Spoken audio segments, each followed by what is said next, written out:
Showers and thunderstorms are beginning to develop across central Florida. We had 2 tornado warnings earlier this morning. What the rest of the day looks like, I'll have that full forecast coming up. And this is all being driven by political motives. A showdown between the governor and Orange County. We've now confirmed 16 subpoenas have gone out to county employees.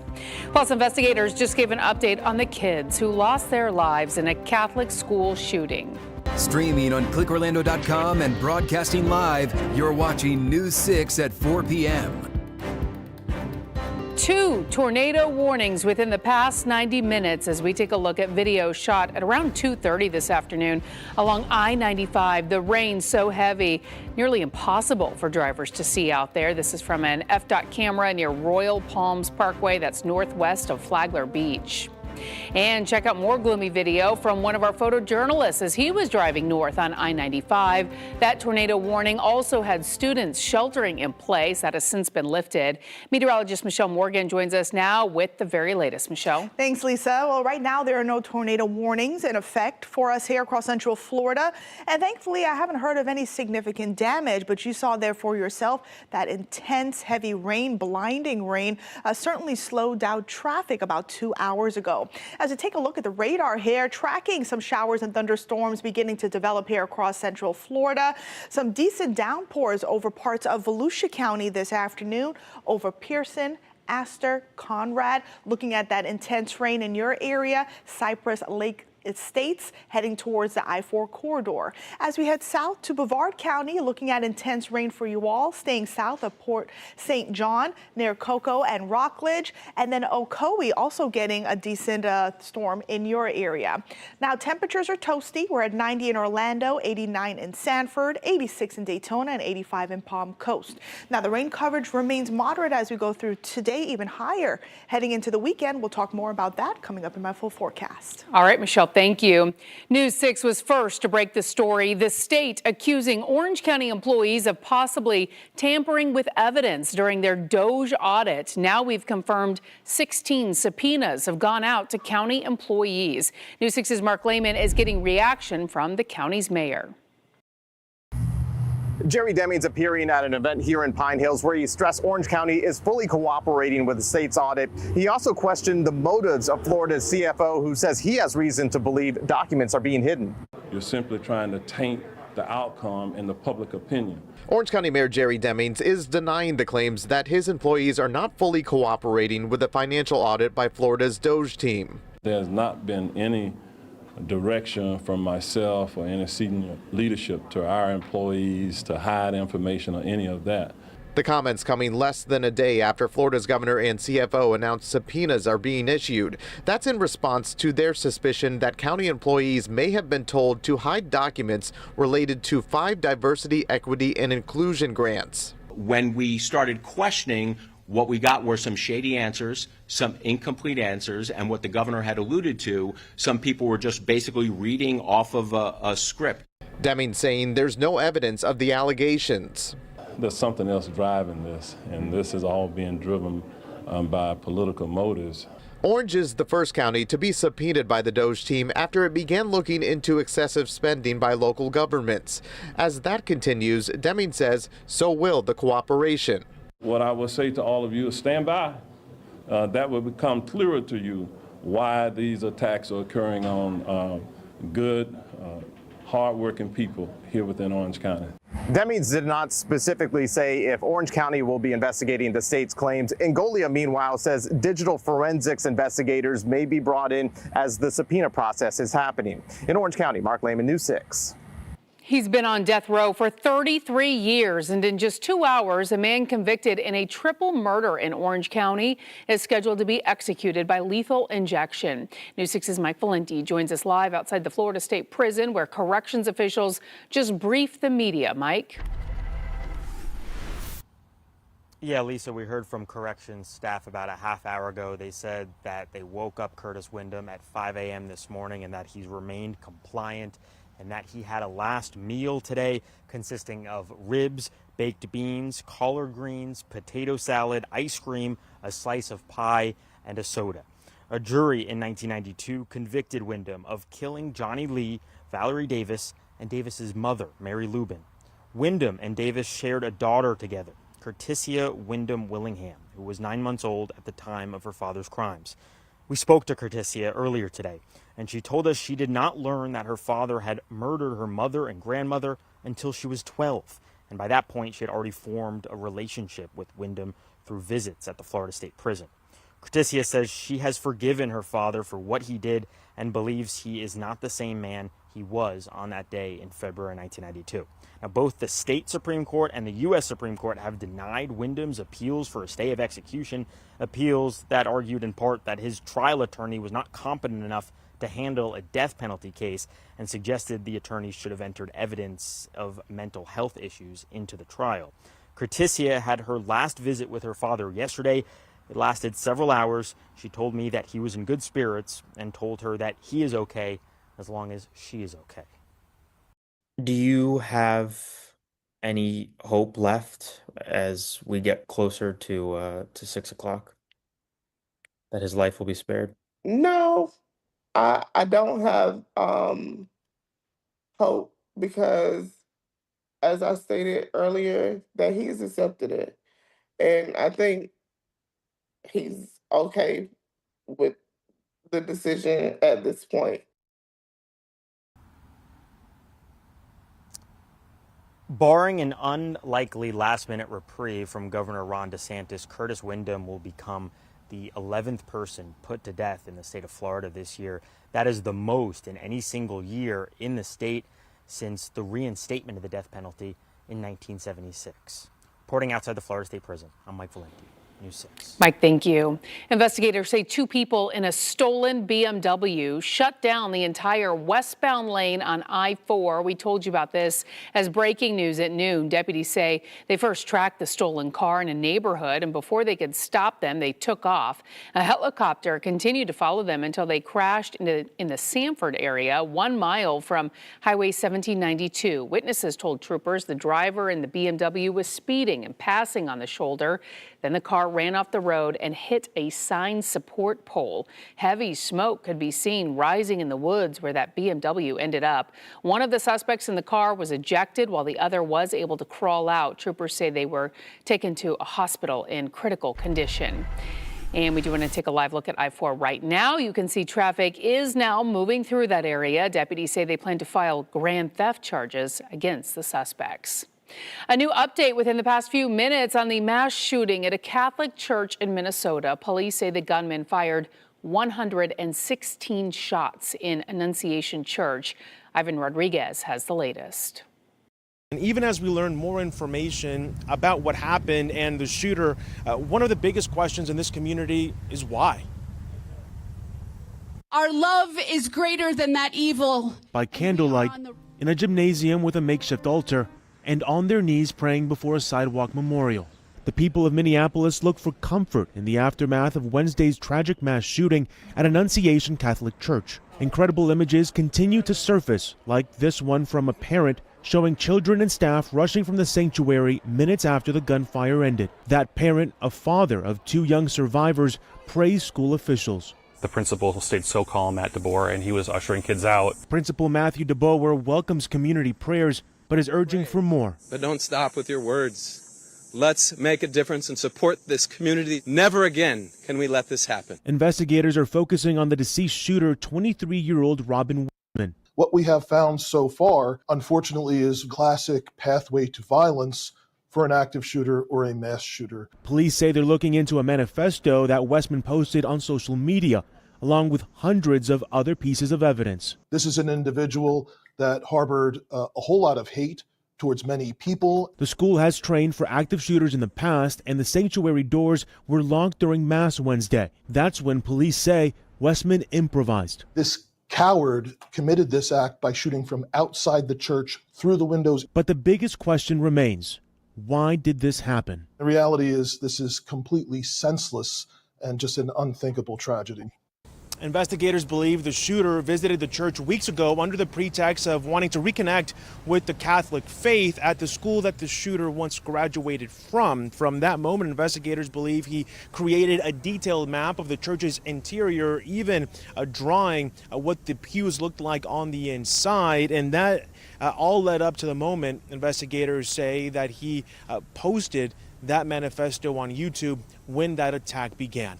In Minneapolis, I'm Ivan Rodriguez. A judge has ruled the controversial immigration detention center in South Florida's Everglades must keep moving toward shutting down operations by late October. That ruling came down yesterday when the judge denied requests to pause the order to wind down operations at Alligator Alcatraz. A top Florida official says the facility will likely be empty in a matter of days. That's according to an email exchange shared with the Associated Press. Many people have reported unsanitary conditions there and said detainees were being cut off from the legal system. Reporters asked the president's border czar about that outside the White House this morning. I disagree with the judge who made that decision. I went down there. I walked through the detention areas where these people sleep and live. I saw a clean facility, a well-maintained facility. I went to the medical center and talked to the nurses there on staff, looked at the medical facility. It was great. I even asked, what if there's a serious situation here? Can you handle it? And they can. And if it got too serious, there's a helicopter right there on premises to take them to the nearest trauma center. That's better than a lot of U.S. citizens have. The detention center was quickly built 2 months ago at a little-used training airport. A new bus transfer station is officially up and running. How it will make things easier for people who rely on buses and better connect Central Florida, that is coming up. I'm inside another meeting this week about Starship coming to Florida's Space Coast. You'll hear the concerns from the people inside this meeting coming up. News 6 Insider is sponsored by Orange County Library System.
As SpaceX celebrates its 10th Starship launch and plans to transition from Texas to the Space Coast, some people in Central Florida are raising concerns over what future launches will mean for the area.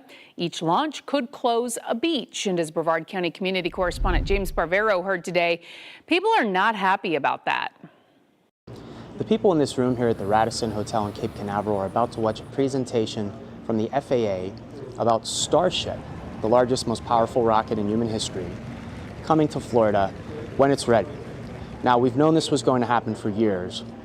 Recently, though, in my coverage, we've talked about how the FAA is proposing to close Titusville's beach at the Canaveral National Seashore, that would be Playa Linda, up to 60 days a year for safety concerns. I wouldn't like that at all. I've lived here all my life. We also know that flights at Florida's busiest airports, Orlando, Tampa, and in South Florida, could be delayed by Starship launches by up to 2 hours. Spacecraft leaving this area now is almost too much, but it's tolerable. But to do 45 of these giant rockets that is going to be going up maybe 45 times a year, I think is beyond the pale. Keep it in Texas. We already had enough explosions out here. I watched the Challenger blow up 40 years ago this January, and I'm telling you, one of those coming here, it's just not worth the environmental cost. The Apollo Saturn V's were really a big rocket. We remember those. But it was once in a blue moon. They 2 or 3 a year at the very most, but 45, maybe 50 a year, that's one a week. And I think that's more than any of us signed up for. For the SpaceX Starship Super Heavy launch vehicle. And after these meetings at the Radisson, there's still one more chance to weigh in or learn more about Starship's future on our Space Coast. The FAA is hosting a virtual meeting next week, and we have all the details on clickorlando.com. In Cape Canaveral, Brevard County, I'm your community correspondent, James Sparvero, News 6.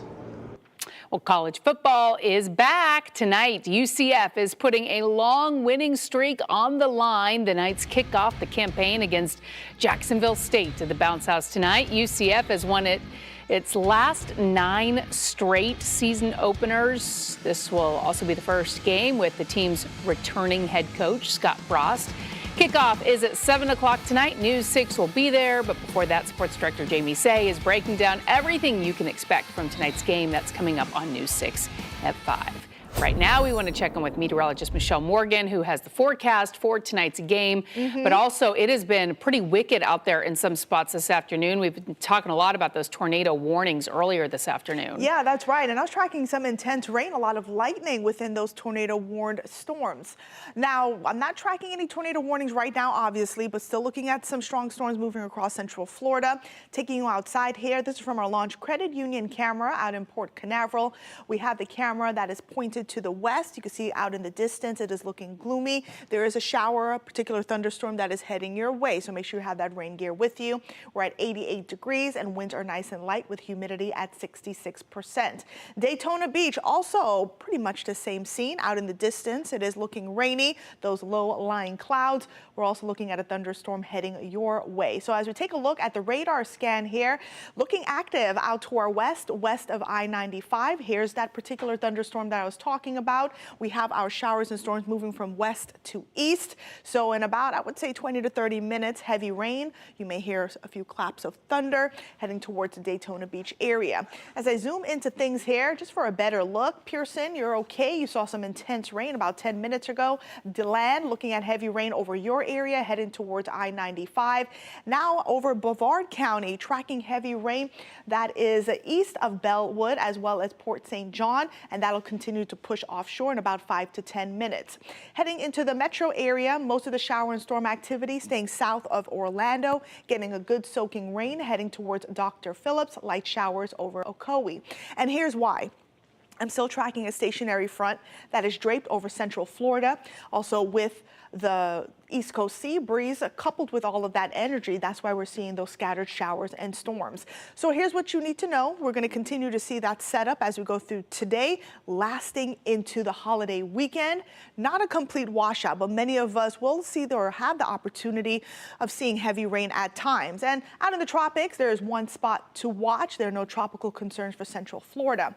Temperatures are in the 90s and 80s. It is toasty out there. The UCF home opener is tonight, and I would definitely have the rain gear with you just in case. Going to keep a 30 to 40% coverage for showers and storms from now, lasting through the 8 o'clock hour, and then temperatures cooling into the upper 70s around 9. So here's a look at your hour-by-hour forecast for tomorrow. Your forecast is sponsored by Renewal by Anderson. Dry start to the morning. We're at 89 around 2 with a 50 to 60% coverage for showers and storms, and then downpours are likely. Temperatures climbing into the upper 80s, lower 90s once again. So it is going to be a toasty day. So as we go through the rest of tonight, we'll continue to see spotty showers and storms. That's going to last through the 10, 11 o'clock hour according to this model.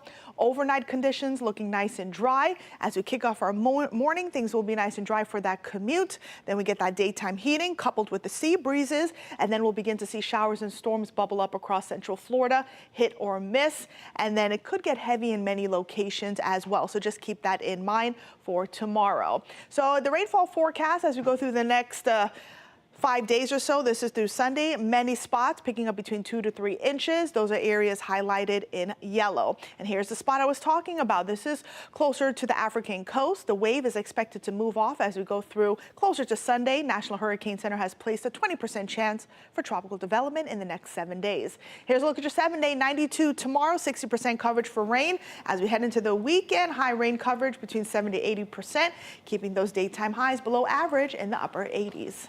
Michelle, thank you. Well, this could be a game changer for mass transit in Central Florida.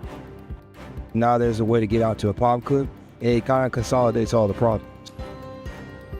How this brand new bus transfer station will make it easier to get around, that's next. As we take a live look at downtown Orlando from our Light Orlando Delivering Hope cam. You're watching News 6. We'll be right back. This portion of the news is sponsored by Light Orlando, delivering hope together.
Leaders in Orange County celebrated the grand opening of a new Lynx bus station in Pine Hills. The $18 million transfer facility has been serving riders since August 10th, helping thousands make connections without having to go downtown. Local leaders, including Orange County Mayor Jerry Demings and Congressman Maxwell Frost, were at the celebration.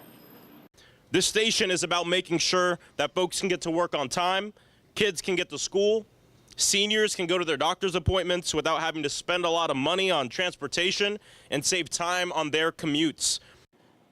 We were at the soft opening just over 2 weeks to catch up with some riders enjoying the new station. It has a canopy, covering, lighting, and security on site. Being on the bus for all these years, it's a good thing that there is one place here, because now there's a way to get out to a pop clip, and it kind of consolidates all the problems. With there being the security, with there being at least what I can see so far, a lot of security in place, should be pretty safe. The station features 8 bays and services 10 routes. Some parents of students with disabilities are raising concerns the state is eliminating certificates of completion when they finish school. I'm taking their concerns to Florida's Department of Education. That's next. Plus, a city council candidate now accused of attacking a driver. The criminal charges and lawsuit he's facing, that's coming up.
Welcome back. We are following several top stories right now. We have confirmed 16 subpoenas have gone out to county employees.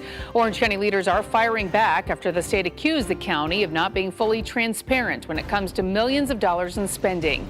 Mayor Jerry Demings is questioning the motives of Florida's CFO, who has accused county employees of hiding documents. Orange County is the first county subpoenaed in the state's DOJ probe of local government spending. The man who murdered 3 people decades ago in Orange County will soon be put to death. Curtis Wyndham was convicted of killing the 3 victims in 1992, including his girlfriend and her mother. Wyndham will be the 11th person executed in Florida this year. A judge has ruled the controversial immigration detention center in South Florida's Everglades must keep moving toward shutting down operations by late October. The ruling came down yesterday when the judge denied requests to pause the order to wind down operations at Alligator Alcatraz. Thousands of families have been caught off guard by this. Absolutely. Absolutely. A new state law and ruling from the Florida Department of Education is leaving many students with special needs in limbo. For years, disabled students have received what's called a certificate of completion after finishing their K-12 education. Under this new law, those certificates are going away, and now all students will get the same high school diploma. I spoke with one family who says this decision is raising concerns for thousands of kids and their futures. And then part of your job is to shred the paper here? Mm-hmm. Every Thursday, Wills Van Bergen, who has Down syndrome, spends 4 hours at the Davie Law Group in Maitland, shredding papers and scanning documents. It's a job he landed after finishing high school and a vocational program at the University of North Florida. So the program that he attended at UNF, he could not have attended if he had had a standard diploma. Amy Van Bergen is Will's mom. She says most job training programs for people with special needs specifically require a certificate of completion. The way that the program was set up, it was based on this special diploma track. But a new state law has eliminated those certificates effective immediately. Now every student will receive the same high school diploma. Usually when you have a major policy change like this, the State Department of Education likes to host public meetings, give opportunities for feedback from both internal and external stakeholders, and that really didn't happen at all in this process. Van Bergen says many parents are worried their children will now fall through the cracks. There probably won't be guidance for at least a year, so what happens to this year's graduating class? While many vocational programs will also need better guidance from the state to update their admission requirements, so students like Wills can get the training they need. Now, I sent an email to the State Department of Education asking for clarification on Van Bergen's concerns, specifically if the DOE plans to accommodate students in any way who may need a certificate in order to apply for those training programs. In a statement, the DOE said in part, Florida's focus is preparing students with disabilities for college, careers, and independent living, not giving them a certificate that limits future options. They added that Florida has expanded diploma pathways for all students, including those with disabilities. You can read their full response at clickorlando.com. More controversy in the city of Groveland. A city council candidate is accused of attacking a man he thought was speeding. He's charged with aggravated battery and false imprisonment. As News 6's Stephanie Rodriguez discovered, the man he's accused of hitting and strangling is now suing him. Just last week, James O'Neill got over 50% of the vote for the primary election for the Groveland City Council. Now he's facing criminal charges and a lawsuit from a man he allegedly attacked. According to a Groveland police report, O'Neill spotted Michael Trentadue driving at what he thought was a high rate of speed through a neighborhood and decided to follow him. A confrontation ensued, with O'Neill telling officers that he pushed Trentadue and accidentally headbutted him. Police called the assertion of an accidental headbutt unlikely, given the height difference in the two men. The lawsuit is identical to the criminal complaint. He was battered. Anthony Sabatini is representing Trentadue in his civil case against 69-year-old O'Neill. O'Neill, a retired Navy veteran, is running for Groveland City Council. News 6 spoke with him ahead of the primary election. Establish some KPIs. O'Neill, who took just over 50% of the votes, is now facing aggravated battery and false imprisonment charges. His attorney requested bond be set on Thursday. Mr. O'Neill was a candidate for Groveland City Council, which I think itself speaks to his substantial ties to the community. I understand he is a veteran. I don't believe he has any criminal history. We would ask for a $10,000 bond to be set on the aggravated battery and $5,000 on the false imprisonment. The judge agreed, but put a no contact order in place for O'Neill and Trentadue, who live in the same subdivision. Sabatini tells me that his client will likely need to get cosmetic surgery because his face was disfigured after the attack. O'Neill will be back in court next month. Reporting in Groveland, Stephanie Rodriguez, News 6. A Deltona city commissioner is resigning, saying he is no longer eligible to serve. Nick Lulili, the District 6 commissioner, announced his resignation in an email early yesterday. He cited city charter terms but did not give exact details. Lulili was elected to Deltona's District 6 commissioner seat in the November 2024 election, taking 51% of the vote. The city commission has to appoint a replacement in 30 days. The District 6 seat will appear on the 2026 ballot. The commission's next meeting is scheduled for September 3rd. It has been 19 years since the family of 2-year-old Trenton Duckett last saw the little boy in his Lake County home. And even after nearly 2 decades, his family refuses to give up hope, believing someone somewhere knows what happened. This year, the community gathered outside Leesburg City Hall. News 6's Angie Casada has an update on the investigation. It's now been 19 years since 2-year-old Trenton Duckett disappeared from his mother's apartment in Leesburg. His family gathers every year on the anniversary, holding on to hope and calling for answers. Thursday night's gathering brought his father and the community together again. Family and friends gathered outside Leesburg City Hall to remember Duckett. His father, Joshua Duckett, stood alongside loved ones, some wearing shirts with Trenton's age-progressed photo. Duckett told the crowd it's still hard, especially on birthdays and anniversaries. But he remains hopeful that one day he'll get answers about his son. Trenton was reported missing in August 2006. Police found a bedroom window open with the screen cut. His mother, Melinda Duckett, told investigators she put him to bed. But when she checked on him later, he was gone. Less than 2 weeks after his disappearance, Melinda took her own life. She had been named the only suspect, but detectives say the case remains open. Leesburg police say they're still hoping for new information in this case and believe someone out there knows what happened to Trenton. I'm Angie Casada, News 6. Troopers are investigating a crash where a golf cart driver ran over and killed a 76-year-old woman. This happened yesterday along Southeast 52nd Court, just west of Summerfield. Troopers say the 76-year-old was in the backyard of a home when a 75-year-old woman driving a golf cart hit her, then ran over her. Troopers are not saying anything else about what led up to this crash or if the driver could be facing charges. As we take a live look at our camera in Daytona Beach, leaders say progress is underway on boardwalk stairs and ADA beach ramps. It's been nearly 3 years since Hurricanes Ian and Nicole damaged the beach parks. The city says 11 of 14 beach access stairs and 3 of 4 ADA ramps have been repaired. Permits are now being issued to replace the ramp and seawall at Breakers Oceanfront Park. There's a major shakeup at the Centers for Disease Control and Prevention in Atlanta. The Trump administration has fired the agency's director after less than a month on the job, and other top officials have resigned. CBS News correspondent Erica Brown reports from the White House. White House Press Secretary Caroline Leavitt is defending the firing of CDC Director Susan Manares. The president has the authority to fire those who are not aligned with his mission. CBS News has learned Manares was at odds with Health and Human Services Secretary Robert F. Kennedy Jr. over his COVID vaccine policies. Former acting CDC Director Richard Besser spoke with her. And she said that there were 2 things she would never do in the job. One was anything that was deemed illegal. And the second was anything that she felt flew in the face of science.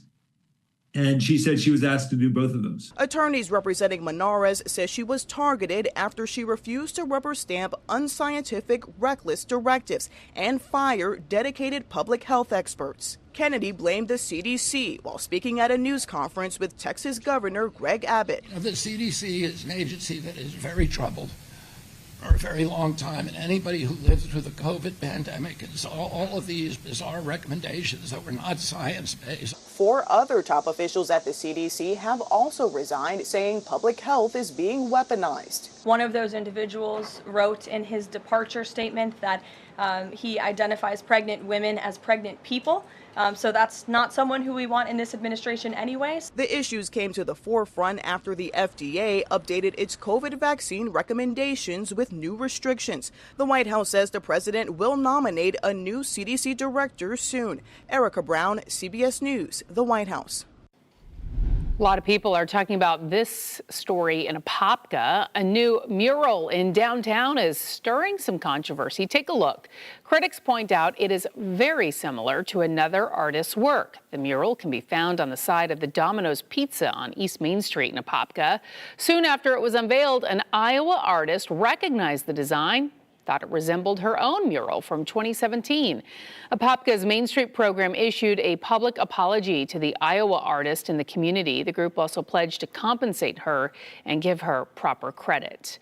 And people are sharing their thoughts about this issue on our website. One person from Apopka commented, quote, "As long as the original artist is okay with it and has been compensated and recognized and accredited with the design, I say leave it. If not, then paint over it." So what do you think about this? Let us know in the comments section in this story at clickorlando.com.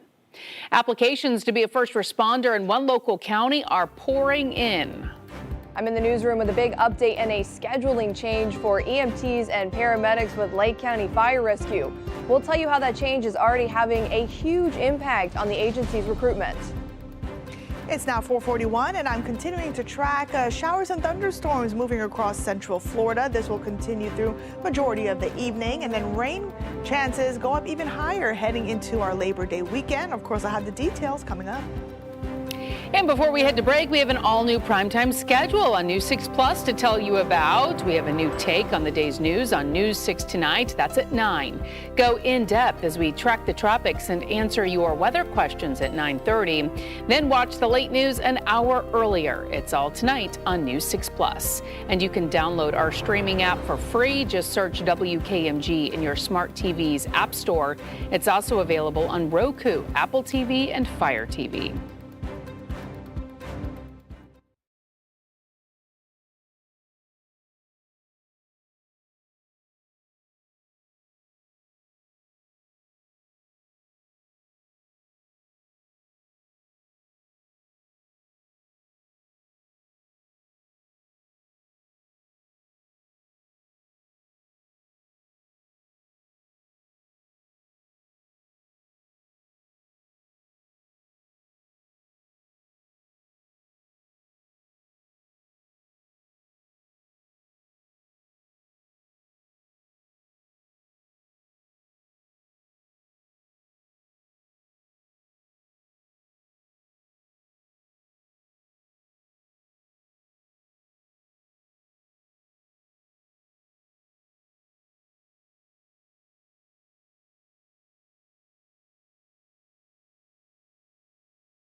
For following breaking news, we want to give you a heads up. We are seeing a semi-truck crash on I-95 near State Road 528 in the Cape Canaveral area. Take a look. You can see the cab of the truck there kind of hanging in a ditch. Right now, 2 lanes are open. As soon as we learn more about this, we'll keep you updated. During a time when recruiting and retaining first responders has become incredibly competitive, Lake County is making some big changes. It has officially moved to a 24-hour on, 72 hours off schedule for paramedics and EMTs. Your Lake County community correspondent Emily McLeod shows us how this is leading to more applications. A big change for EMTs and paramedics in Lake County. They have officially shifted to their 24 hours on, 72 hours off schedule. Now, I spoke to Lake County's fire union president, and he tells us this change will have a cascading effect on the entire agency. Over the course of 3 months, we filled every single vacant position, and those positions sat vacant for over 3 years almost. Fire Union President Jason Graham says the shift change for paramedics and EMTs is already impacting recruitment. Graham says the agency has over 70 applications right now for those positions. It is solely because of this new schedule that we have seen this uptick in applications and people that want to come and work here. We've noticed a significant increase in retention, recruitment, and also the morale of the people in the field. Graham says Lake County is the first in Central Florida to implement this change, one that is expected to have a ripple effect. We're able to now staff these ambulances. We're going to be able to take firefighters off of these ambulances and put them on fire trucks, which is going to increase the number of guys that we have on the trucks. Public Safety Director for Lake County, David Kilberry, says this will be something that's used as a recruitment tool for Lake County. That's the main reason that we put it out there to those EMTs and paramedics of which department do I want to work for. We want to make it more incentivized for what we have to offer in the career field of an EMT or paramedic. I'm your Lake County community correspondent, Emily McLeod, News 6. All right, we want to check in now once again with meteorologist Michelle Morgan, who's standing by, really tracking some severe weather in some spots this afternoon. Yeah, that's right, Lisa. Earlier this afternoon, I was tracking a few tornado warnings, especially confined over parts of Flagler County. Thankfully, I haven't heard or we haven't seen any reports of any significant damage, so that's great news there. But as of right now, we are looking at still a few strong storms moving through, and I put a loop on those tornado warned storms here again. That was earlier this afternoon. Now, currently looking at some scattered rain and some storms that are producing heavy rain and a ton of lightning at times. As we take a look at the radar scan here, what's going on, we're looking at a pretty decent downpour over parts of Marion County this afternoon, staying north of Dallas, Bellevue Heights, Bellevue getting in on that heavy rain at the moment. Across the metro area, we're fine. I'm not seeing any rain. So if you're about to start your evening commute, you are fine. Along the I-4 corridor, no issues. Looking at a particular storm here along I-4 in Volusia County, staying east of DeLand. Look at all that heavy rain north of Helen. So again, we're going to continue to see this setup as we go through today, where we'll see spotty showers and thunderstorms producing heavy rain, and a lot of models are indicating some of the heavy rain lasting into tonight. Taking you outside here in Daytona Beach, you could see that rain out in the distance, those low-lying clouds. It looks gloomy out there, also picking up on some gusty winds along our coastline at the moment, and again, that'll continue because of the setup as we take a look at the satellite imagery. We're still tracking the stationary front that is draped over Central Florida, coupled with the sea breezes. That's keeping things unsettled for today, and I do think that'll continue as we head into our Friday before another front with an area of low pressure heads our way as we head into our holiday weekend, and that is going to really increase rain chances. Now, temperatures are toasty, lower 90s, upper 80s along our coastline. As we take a look at the rest of the day, rain chances staying moderate with overnight temperatures dipping into the upper 70s. So here's a look at your hour-by-hour forecast for tomorrow. Your forecast is sponsored by Ramjack. We're starting off dry, 86 around 11, 89 around 2, with a 50 to 60% coverage for showers and storms. Downpours are possible. A high of 92 in Orlando, Claremont, 90 in Leesburg, and then upper 80s along our coastline here. So as we time things out, around the 7 o'clock hour, continue to see scattered rain and downpours popping up across Central Florida. After midnight, most of the shower and storm activity dissipating. The morning looks dry tomorrow, but around 1 to 2 o'clock, we get the daytime heating. Then we get the east and west coast sea breezes going. And then right along that boundary is where we'll see scattered rain. So Marion County, parts of Orange, as well as Brevard, Osceola County getting in on that heavy rain. And by Friday night, most of the shower and storm activity dissipating, and we're looking pretty dry. Now, in terms of the rainfall forecast, this is through the next 5 days, or 4 days, I should say, through Sunday, Monday. Areas here highlighted in yellow between 2 to 3 inches possible when all is said and done, and locally higher amounts are possible as well. And then counties that are west of the I-4 corridor between 1 to 2 inches. So good soaking rain is heading our way. And then switching gears to what's happening in the tropics, monitoring this spot out in the eastern Atlantic has a 20% chance for tropical development as we go through the next 7 days here. And there's that tropical wave slowly emerging off the coast of Africa. So I'll leave you here with your 7-day forecast. 92 tomorrow, 60% chance for rain, upper 80s for the weekend, and looking soggy. Michelle, thank you. Now to a question for our traffic safety expert. Someone wanted to know about getting your car towed after a crash. Trooper Steve has that answer next.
Good question here. Can any tow truck just take my vehicle from a crash scene? So imagine this. You're sitting on the side of the road after that crash. You're shaken up. Maybe you're calling your family, maybe waiting for the police to arrive. Then out of nowhere, this tow truck just pulls up and the driver starts asking you if you want your car taken away. Now, a lot of people don't know this, but here in the state of Florida, that's actually illegal, completely against the law, unless you or law enforcement called them.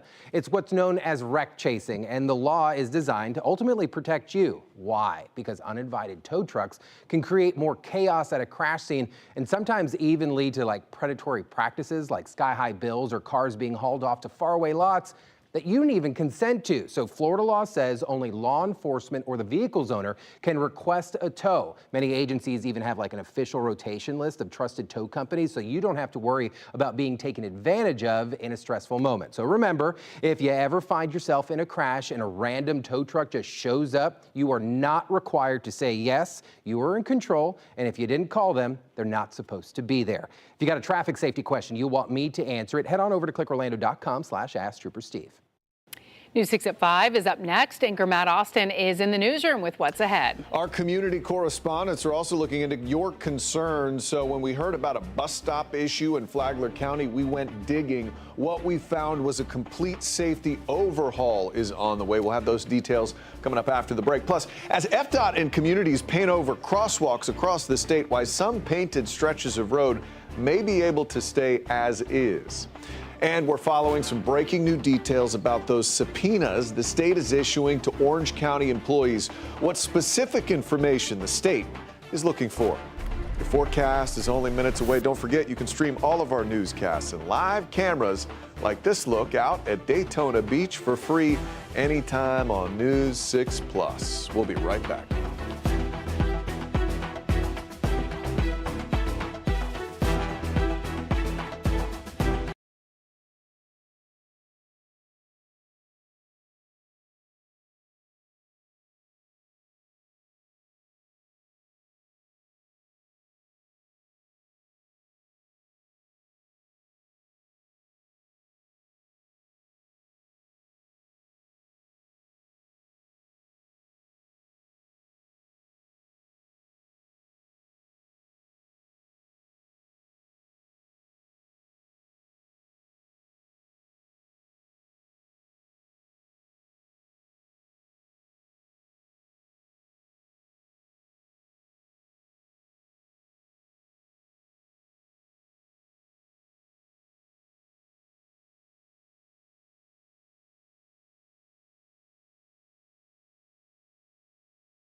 Now at 5, more than a dozen Orange County employees targeted by DOJ for further questioning.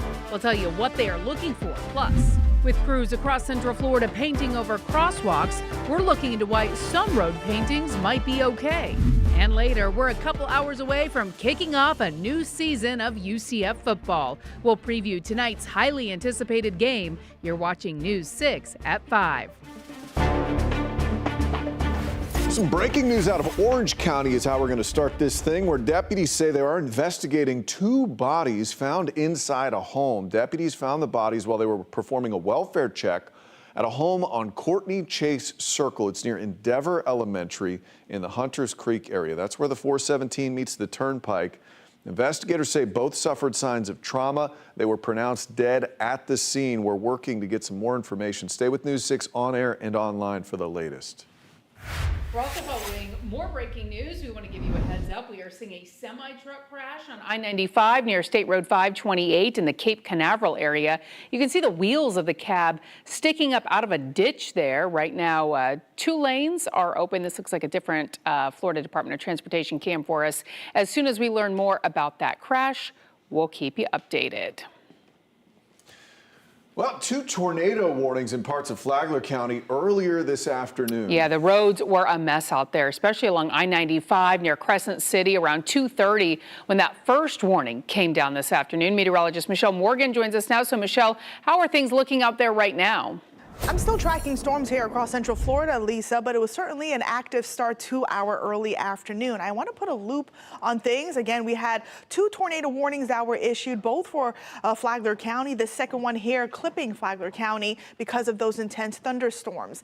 Thankfully, there were no reports of any damage, but I was looking at the traffic cameras when the thunderstorms were moving through those tornado warned areas, and the rain was so intense, it was so heavy. It was like just a sheet. Couldn't really see anything in limited visibility. But as of right now, I'm still tracking some showers and storms, nothing warned. But we'll continue to watch things and see how everything evolves. But looking at some pockets of heavy rain over parts of Marion and Lake County near the villages. And we're looking at some heavy rain, some showers pushing towards our coastline. So this will continue through today, looking even soggier heading into the weekend. Of course, we'll talk more about that coming up in my full forecast. All right, Michelle, thank you.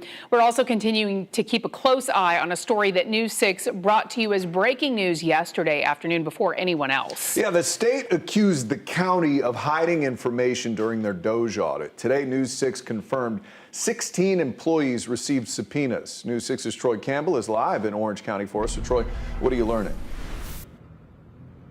Yep, and we got a hold of one of the copies. So this is a copy of the subpoena that was actually given to the county attorney. We know that this is just one of 16. So there's 15 others that have been delivered to Orange County staff in it. So going through this, we've seen that it actually lists specific grants and organizations that money was given to, all related to DEI. And again, Orange County government saying that this investigation won't uncover any wrongdoing. So if you recall yesterday, Governor Ron DeSantis and Florida's chief financial officer Blaise Ingoglia, they came to Orlando to announce they were issuing these investigative subpoenas to Orange County following the state's Doge audit visit. Now, Ingoglia says their staff couldn't find any emails related to 5 grants that were related to diversity, equity, and inclusion. Well, today we've learned the state is requesting documentation related to money given to the Black History Project Incorporated, the Caribbean Money Connection of Orlando, money given to the Central Florida Urban League, the Zebra Coalition, and the Orlando Youth Alliance, and there are several more listed. Orange County says the investigative subpoenas, again, won't uncover any wrongdoing. We spoke with Orange County Commissioner Myra Uribe today, who says the county will continue to be transparent. Take a listen. Numbers are what they are, information is what it is, and never at any point. And I really hope that no one directed anyone in the county to manipulate something that was not true. And again, this is just one of 16 that were delivered, and we're just going through it to see the specific organizations and documentations that they are requesting. And at this point, it's unclear just how long this investigation will last. Live in downtown Orlando, I'm your community correspondent, Troy Campbell, News 6. Troy, thank you. Today marks 1 full week since the crosswalk in front of Pulse nightclub was repainted by Florida Department of Transportation crews. The catalyst of a growing controversy across the state. Crews are working overtime to try and get all the crosswalks statewide painted black and white. But not all colors on the roads are being repainted. Your Seminole County community correspondent, Catherine Silver, was curious if that meant all road markings had to be repainted, specifically some bright green ones that Catherine found. They might be okay, actually. From green to black, The change in color at crosswalks like this one in Seminole County is a direct result of a request from the Florida Department of Transportation. Because they're green? But it's not all black and white. While FDOT is removing color in some areas, here it is using bright green to mark the new bike lanes along State Road 46. And we weren't the only ones who noticed. I'm not sure how our crosswalks with the green hashing is any different than the green paint. County commissioners had their own questions. I want to understand, does the state believe that the green coloring and the differentiation is in fact a safety mechanism or not? We asked FDOT to explain. I was following up on an email I sent you about the green bike lanes going in on 46. While the agency gave the county a quick deadline for their request to repaint, it has so far been slow to answer our questions.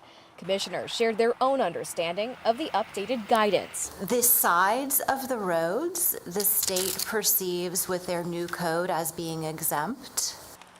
In other words, it is the crossings in places like Orlando, Daytona, and Cocoa that must be removed. Someone's making a big stink of this, and now everybody has to conform to it. These Seminole County high-visibility crosswalks were designed with safety in mind. I thought the green ones were probably more visible. And paid for with the penny sales tax. And now they're having to spend money to turn around and change them. It's a waste of money.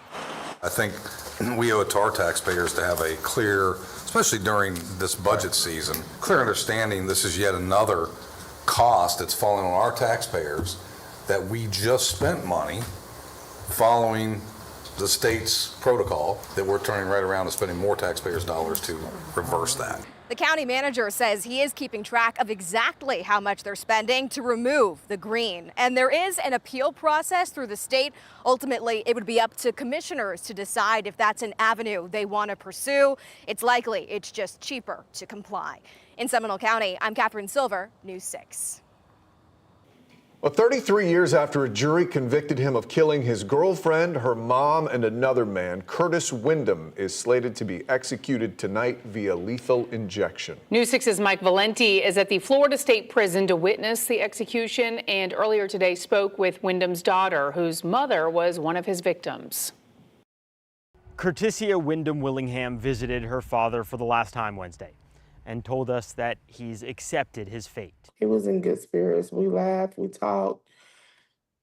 It was a good visit. For several hours Wednesday, Curtisia sat with her father, the man who killed her mother, Valerie Davis, and grandmother, Mary Lubin. We had already formed a real relationship before I even knew what he was in jail for. I forgave him a long time ago. Curtisia was 9 months old when her father killed her mother and grandmother, as well as another man, Johnny Lee. We probably talked about that more than ever this month. What did he say as to why he did what he did? I would just keep that between us. This month, the Florida Supreme Court and United States Supreme Court, respectively, denied Windham's appeals to spare his own life, efforts that were based in part on his contention that his trial attorney was not competent enough to handle a death penalty case. He has told me that death row isn't a way to live anyways. So this may be a blessing in disguise. He's ready. Curtisia's relationship with her father has been confined to the Florida State Prison. And like her father, she has come to terms with the practical impact of the death warrant that Governor Ron DeSantis signed this summer. A lot of people looked at it as a negative thing, as a countdown. I count it as a blessing. This last month, I was able to see him every week. We spoke on things that I've never had the opportunity to speak on with him before. I believe we both have closure. I think it was a blessing. Corrections officials say that Windham has been compliant Thursday and that his last meal consisted of ribs, baked beans, potato salad, collard greens, ice cream, a slice of pie, and soda. I'm Mike Valenti, News 6. The Flagler County School District is planning a safety overhaul of its school bus system. An advanced communication system and fixed bus routes for drivers will be coming to the area. It comes as parents tell News 6 some practices have become outdated and some routes are just dangerous. Your Flagler County community correspondent Molly Reed breaks down the changes. Across from Old Kings Road here is one of the bus stops that parents here call dangerous, with kids having to cross this busy road, and oftentimes they say traffic will not stop. The parents went to the school board this week to ask for changes and are relieved to hear some are finally coming. In the past 2 weeks, we've had 2 of the parents that were almost hit by a car while the stop arm was out and also the lights were on. It's scary. Christy Butler has a 2nd and a 3rd grader who ride the bus. She was one of the parents who went to the board meeting. And they're going to bring the bus stop back into the neighborhood to keep our kids safe and our parents safe. The Flagler District's transportation team says it hears the parents. It's going to several stops now to re-examine them. Another big change the district is rolling out now is a real-time communication system where parents can track the buses. If there's a change on that bus, the parents will see that change. If your bus is 15 minutes delayed, they'll see that on that spreadsheet. O.J. Walker, the district's transportation director, says they're now creating fixed bus routes for drivers, so students should have the same drivers and routes from kindergarten through 12th grade. The district is also making permanent kindergarten seating on buses so substitute drivers know not to let them off without a parent or guardian there to get them. Here and there, and coming into the first 2 weeks, 3 weeks of school, there's always going to be those hiccups, but I'm confident that the rest of the school year is going to go very well. Like many other districts in Central Florida, Flagler is also looking to hire more bus drivers to make this all work more efficiently. It says it needs about a dozen right now. One thing that they're trying to do to get more in the door is hiring people without their commercial driver's license and helping them then get their CDLs. I'm your Flagler County community correspondent Molly Reed, News 6. Well, college football fans, the long off season is finally over. Week 1 is upon us. And for UCF fans, that comes with a new wave of hope. Next at 5, we're taking a look at what's on the line tonight. Today's Port Canaveral Cam is sponsored by Launch Credit Union.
Well, after wandering the footballless desert for 9 long months. How did you survive?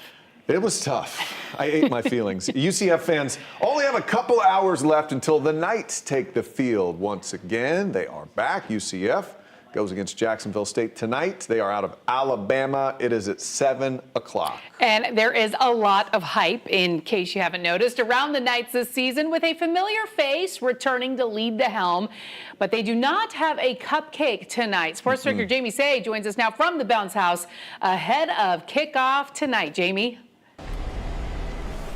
Yeah, Lisa, no cupcake, but they do have some rain. Check it out. Look at the stadium. We have a big rainstorm going on here at UCF. It started coming down about a half hour ago, so fans are not in the Bounce House yet. I do feel bad for Jacksonville State because I just watched the entire team walk into the stadium in full suits, and they're all wet, so that's going to be a bit of a hefty dry cleaning bill. And they look so nice, but they're all wet now. But as for Jacksonville State, you're right, Lisa, this is no cupcake. They won 9 games last year and made the Cure Bowl, but they've got a lot of new players and a new head coach, very similar to UCF. I'm really curious about the reception that UCF head coach Scott Frost gets when he steps back into the Bounce House tonight for kickoff. Of course, Frost is starting his second stint with the Knights after 2 wonderful years at the helm with the Knights in 2016 and 2017. He went 19-7 with, of course, that perfect season. Fans are hoping Frost works that magic again after a couple mediocre years with Gus Malzahn, right? But Frost is about to coach his first game in the Bounce House since December 1st of 2017. Will he have some goosebumps tonight? Here's his answer from this week. I think I'm going to be so mission focused running out there that I won't even stop to look around and reminisce or anything like that.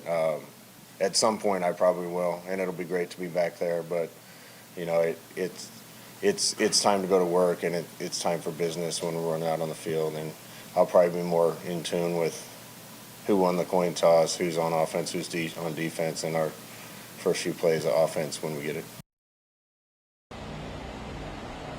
Stoic as always is Scott Frost. This is different times for him. He's got 63 new players on the roster.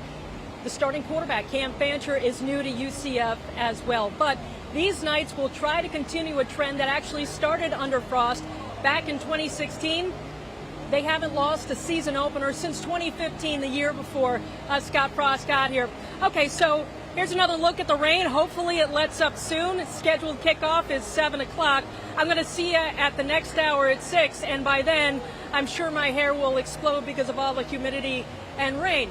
But reporting live at the Bounce House before UCF season kickoff, I'm Jamie Say. News 6, guys, back to you. That sounds like fun to watch as well. Jamie Say's exploding hair. It definitely looks like it's coming out. I have to say, the last time I was at the Bounce House, it was a similar scene. Me too. Out there. It rained on me the last time I went to a game. And especially around the time frame, that's when we were seeing those showers and thunderstorms beginning to pop up. Unfortunately, rain chances will remain moderate as we get closer to that time when kickoff will be going on. So make sure you have that rain gear if you are heading out. If you're there, you don't have your rain gear, you can get a little wet as we go through the afternoon hours. So as you take a look at that forecast, we're looking at 87 degrees, closer to 6. Going to keep that 40% coverage for showers and storms around with downpours, as we're seeing right now.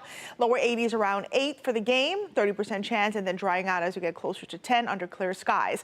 Taking a look at the radar here, we do have a special weather statement here for parts of Marion County at the moment, meaning heavy rain, a ton of lightning, and also wind gusts up to 40 miles per hour, certainly possible in that particular area.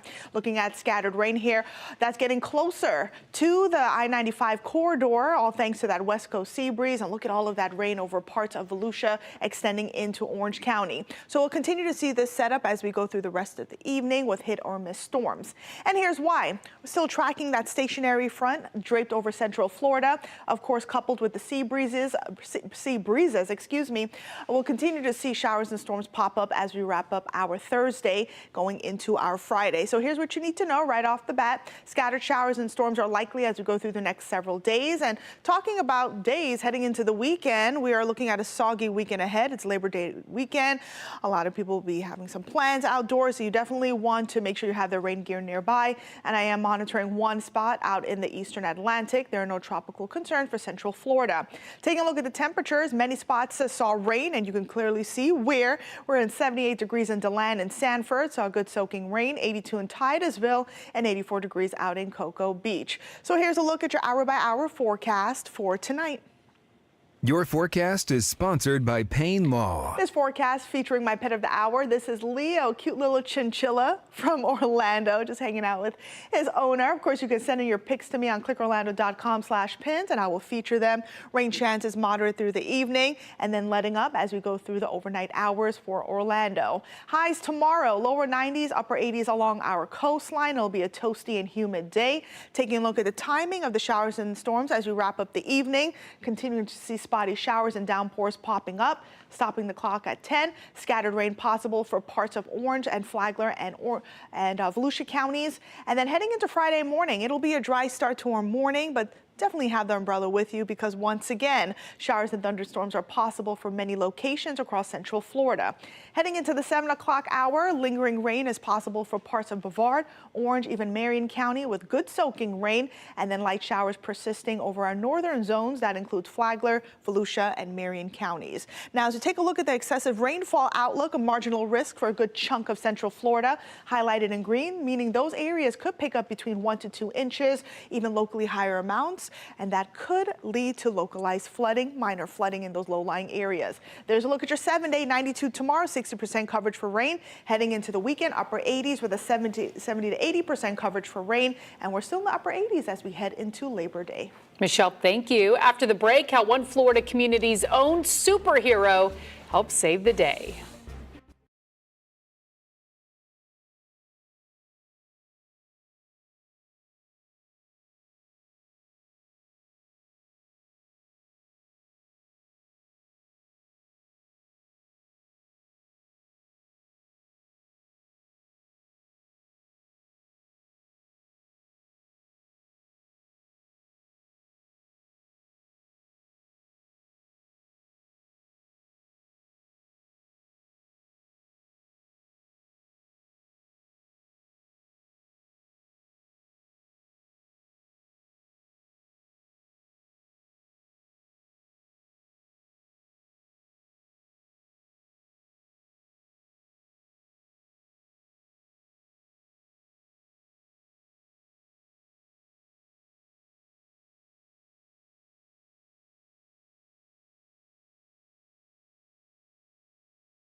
For a Cape Coral man, the bat signal was out on alert on his wife's phone. Yeah, that's when he jumped out of bed in his Batman pajamas and answered the call. Correspondent Nayla Grand-Pierre has the story.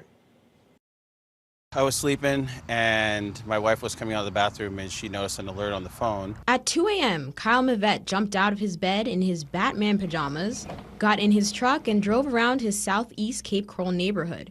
He said he found a possible burglar in his neighbor's garage. That's when he swooped in. I grabbed a hold of their shirt and their right wrist and I told him, I said, listen, don't try to get away. Mavette says the neighborhood here in southeast Cape Coral is usually pretty calm, so he left his vehicle unlocked.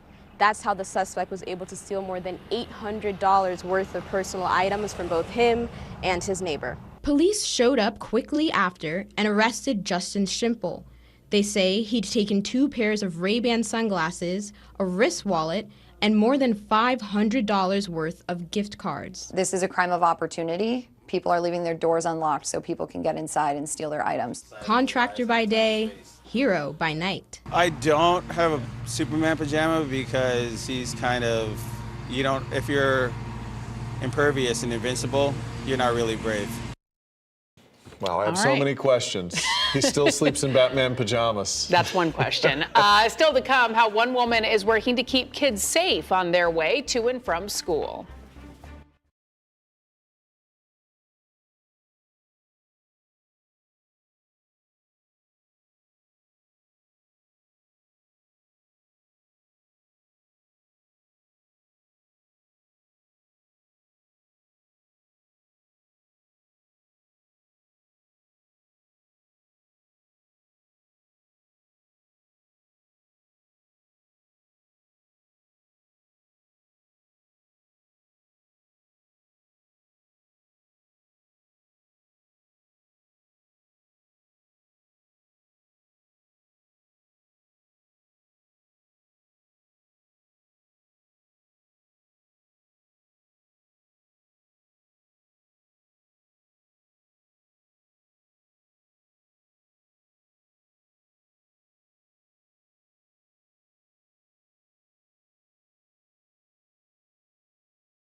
Glad you're with us. I'm Lisa Bell. I'm Matt Austin. You're watching News 6 at 5. We are following several top stories for you right now. We have confirmed 16 subpoenas have been sent to Orange County employees, and we now know the Orange County attorney, Jeff Newton, got one of them. We've also learned the state is requesting documentation related to money given to Black History Project Incorporated, the Caribbean Community Connection of Orlando, the Central Florida Urban League, the Zebra Coalition, and the Orlando Youth Alliance. Orange County is the first county subpoenaed in the state's DOJ investigation into local government spending.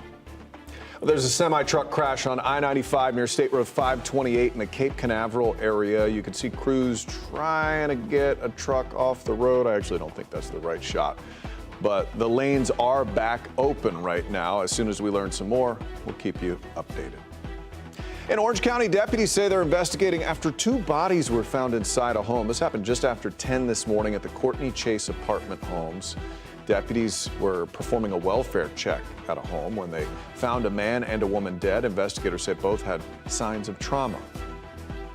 And breaking right now, 167,000 people are under a boil water notice. The city of Melbourne issued that alert today saying E. coli was detected in a routine sample there. People living in Melbourne, Melbourne Beach, Indy Atlantic, Satellite Beach, and any water customers served by the city of Melbourne are all impacted by this. The city says it's important to bring your water to a boil, let it boil for a minute, then you can cool it down before drinking it, cooking, brushing your teeth, or even washing your dishes. People impacted will get an alert when the tests come back clean.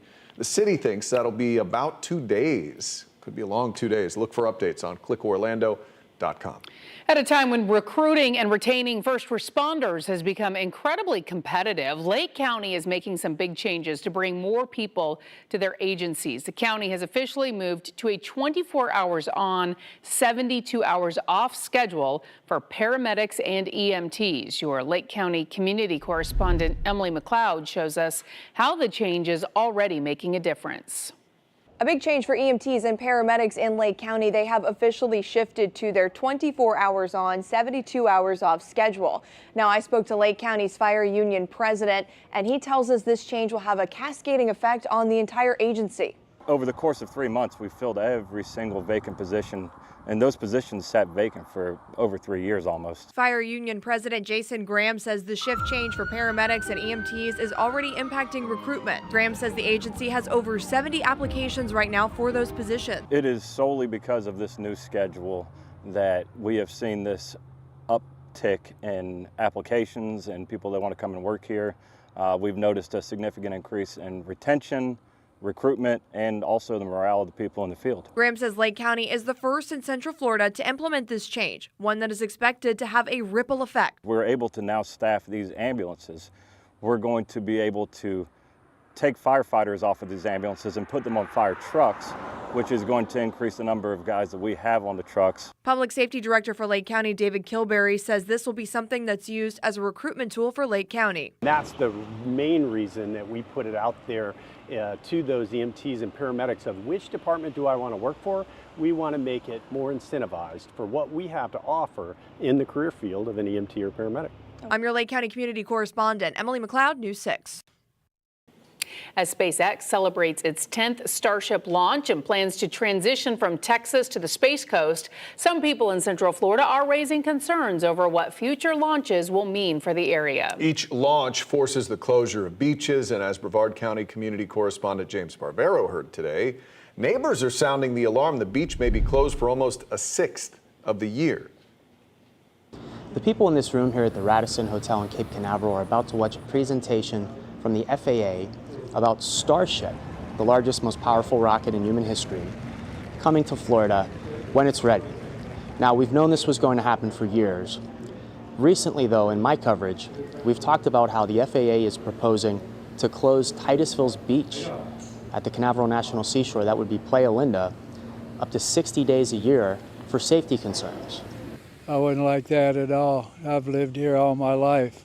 We also know that flights at Florida's busiest airports, Orlando, Tampa, and in South Florida, could be delayed by Starship launches by up to 2 hours. Spacecraft leaving this area now is almost too much, but it's tolerable. But to do 45 of these giant rockets, that it's going to be going up maybe 45 times a year, I think is beyond the pale. Keep it in Texas. We already had enough explosions out here. I watched the Challenger blow up 40 years ago this January. And I'm telling you, one of those coming here, it's just not worth the environmental cost. The Apollo Saturn V's were really a big rocket. We remember those. But it was once in a blue moon. They 2 or 3 a year at the very most, but 45, maybe 50 a year, that's one a week. And I think that's more than any of us signed up for. For the SpaceX Starship Super Heavy launch vehicle.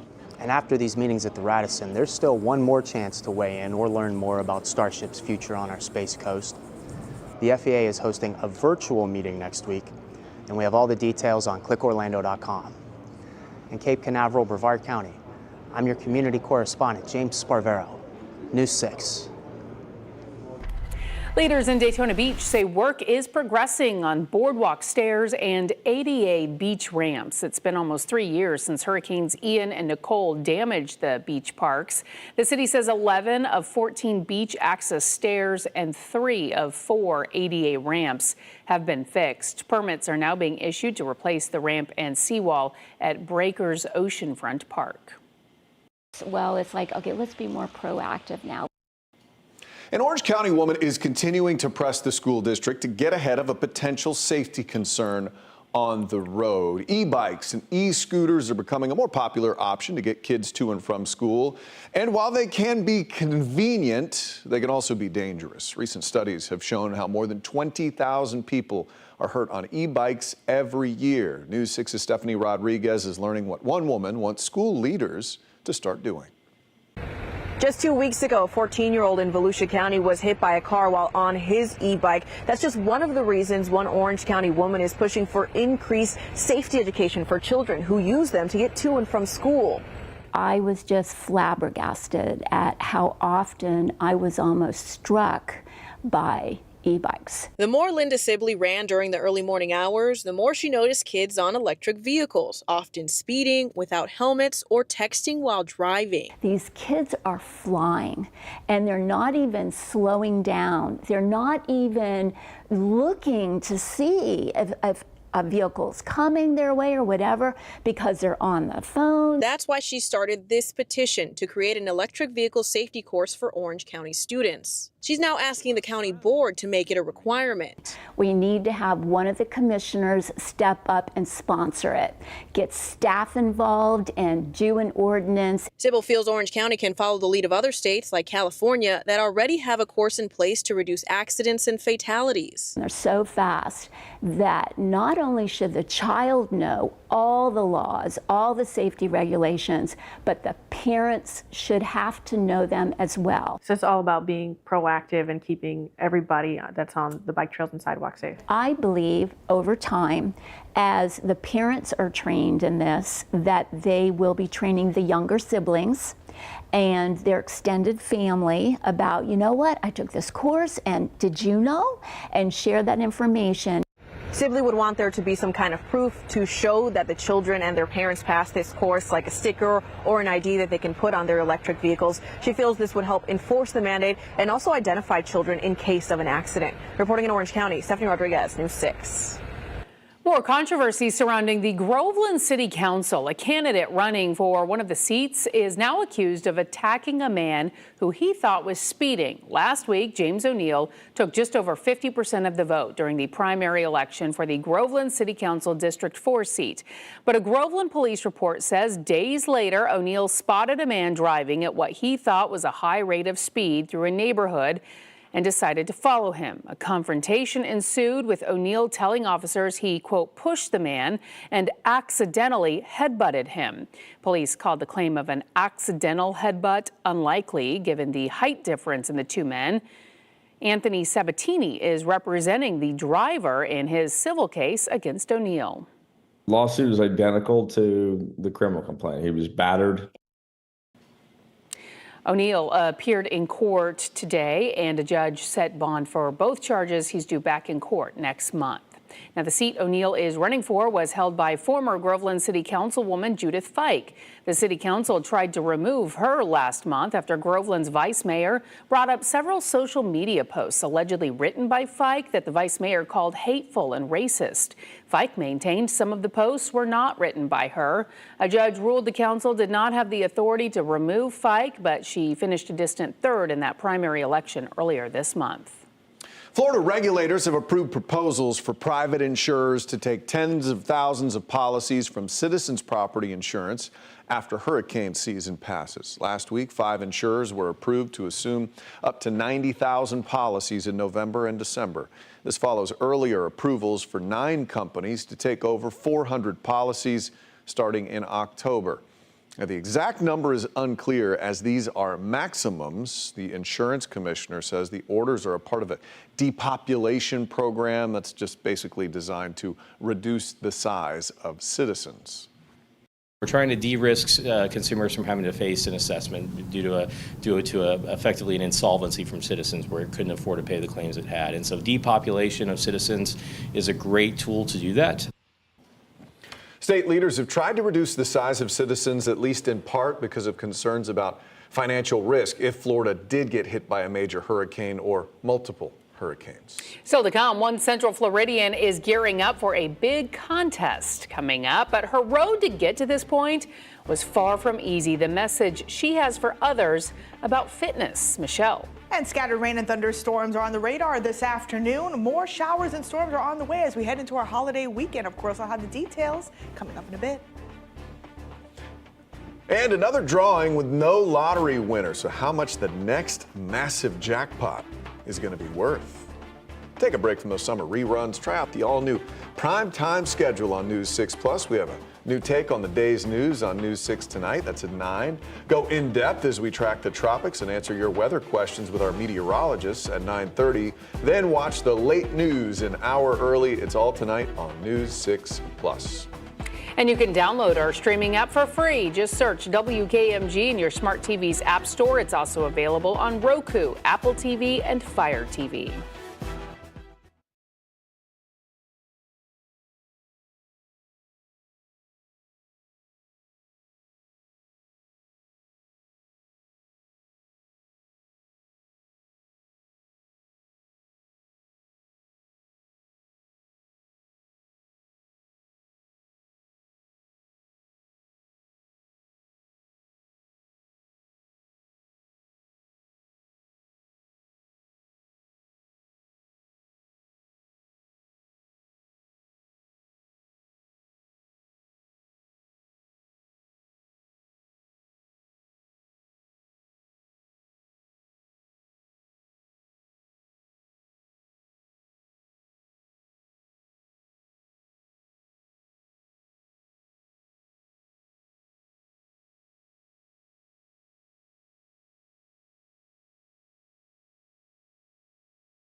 A mom and ICU nurse in Winter Garden is headed to a bodybuilding championship in Texas next month. But just getting this far has been such a journey. News 6's Alex Cook has her story and how she's hoping to inspire others. I'm at Planet Fitness in Ocoee, where a local mom is training for Summer Shredding, a bodybuilding competition that draws people from all around the world. She's lost 185 pounds so far, transforming her body and her life. Jawan Nguyen wasn't happy with her weight. My heaviest known weight was probably at least 311 pounds. I was living a very unhealthy lifestyle. It interfered with her job as an ICU nurse and her relationship with her daughter. I wasn't the mom that I wanted to be. Jawan decided to get a gastric bypass surgery, but that wasn't enough. I wanted more. I wanted to see what I could do. I wanted to challenge myself. I wanted to be more active. So she hit the gym and started training. Her goal, to win a professional bodybuilding championship. I found Summer Shredding, which has the transformation division, and looking at that, I was like, hey, I think I can do that. Last year, Jawan traveled to Houston, Texas to compete against others from around the world who had lost at least 150 pounds, transforming their bodies like her. Jawan placed 4th, earning her a spot this year. She's training harder than ever, spending hours at the gym every day before her night shift in the ICU. She intends to go back and win it all next month. Her daughter, Elodie, will be right alongside her. It's teaching me to keep going when things get tough and keep doing things even when I don't want to. The 11-year-old competitive gymnast may have been her mom's inspiration to make a change, but she says her mom inspires her, too. And now that she's like healthier, I'm glad to see her like that and happier than how she used to be and how she's like able to go on more vacations.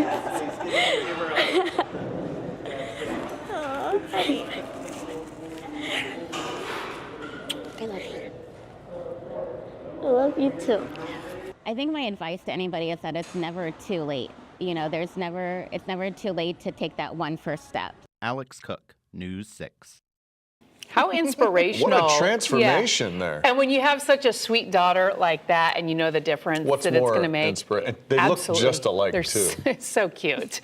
All right, meteorologist Michelle Morgan is standing by. It has been an active day in the weather department, tracking a whole lot of severe weather out there. Yeah, that's right. Especially earlier this afternoon, Elisa, there were 2 tornado warnings. Thankfully, I haven't seen any reports of any significant damage, but there were certainly 2 tornado warnings, some broad rotation with those stronger thunderstorms, but still pretty busy on radar. As we take a look at what's going on here, again, looking at some heavy rain sweeping across parts of Lake as well as Marion County this afternoon, a big scrub. Linnedale getting a good soaking rain in your area. Most of the shower and storm activity is moving from west to east. So things are moving. So that's fantastic news here. Hawthorne also, there's a pretty decent downpour heading your way this afternoon. Zooming things out, Webster getting a good soaking rain, and that'll continue to move eastward towards Mascot and Claremont. You'll see some rain in about 20 to 30 minutes or so. As we head closer to our coastal zones here, along the I-95 corridor, tracking some good rain. Port Orange, Ponce Inlet, stretching to New Smyrna Beach, looking at heavy rain. And then as we head towards parts of Seminole County and Volusia County, southern Volusia County, looking at heavy rain for you all. So this will continue through majority of the evening. So just keep that in mind if you are about to start that evening commute. Allow extra traveling time. Taking you outside here in Daytona Beach, it's looking gloomy, heavy rain out in the distance. This camera is pointed to the west, so really catching the rain and the low-lying clouds in that area. Now, as we take a look at the setup, we're still looking at that stationary front, keeping things unsettled as we wrap up our Thursday, which will extend into our Friday. So scattered rain and storms are likely. We are looking at a soggy weekend ahead, and I am looking at one spot out in the eastern Atlantic. We'll talk about that momentarily, but here are your temperatures: upper 70s, lower 80s, still in the lower 90s out in Kissimmee as well as Wildwood. So here's a look at your hour-by-hour forecast for this evening. Your forecast is sponsored by Publix. This forecast featuring such a cute dog. This is Barley from Winter Springs, giving us the biggest smile, sent in by Rachel L. on clickorlando.com/pins. Continue to send me your pictures. I will feature them here on air. But looking at a pretty soggy forecast, we'll see on and off rain through the majority of the evening, and then most of the shower activity wrapping up heading into tonight. Now, tomorrow's going to be toasty, lower 90s, upper 80s across central Florida. As we take a look at your clouds clouds and rain forecast, continuing to see scattered rain and downpours moving across the area. Notice I stopped the time at 10, so we may see lingering showers and storms. Starting off our Friday, nice and dry with a few clouds here and there, but getting closer to the 1-2 o'clock hour. We'll get the daytime heating. The sea breeze is going, and look at all the scattered rain beginning to develop across central Florida over parts of Marion as well as Brevard County, even Orange County heading into the 7-8 o'clock hour. And then overnight tomorrow looking nice and dry. Excessive rainfall outlook for tomorrow. Most spots here under a marginal risk, meaning 1 to 2 inches of rainfall is possible. So we could see minor flooding in those low-lying areas. So keep that in mind for tomorrow.